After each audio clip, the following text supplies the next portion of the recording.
Hello everyone, চলে এলাম আমার নেক্সট মিনি ব্লগে। আজ কালী পূজা, তাই প্রত্যেক বছরের মতো আজও ঘরটাকে একটু সুন্দর করে সাজিয়ে নিচ্ছি। এমনি আমার হোম ডেকোরেশন করতে খুব ভালো লাগে।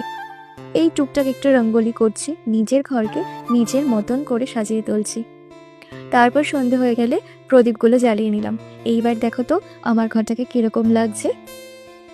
শুভ দীপাবলি সকলকে। তারপর একটু সাজুগুজু করে নিলাম, দিওয়ালি বলে কথা, সাজতে তো হবেই।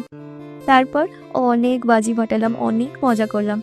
অন্যান্য বছরের তুলনায় এবছর অনেক বেশি মজা করেছি। তোমরা কেমন মজা করলে জানিও তো। জয় মা কালী, তুমি সবার মঙ্গল করো। দেখা হচ্ছে আমার নেক্সট মিনি ব্লগে। তোমরা কিন্তু ব্লগটা ভালো লাগলে অবশ্যই লাইক করো।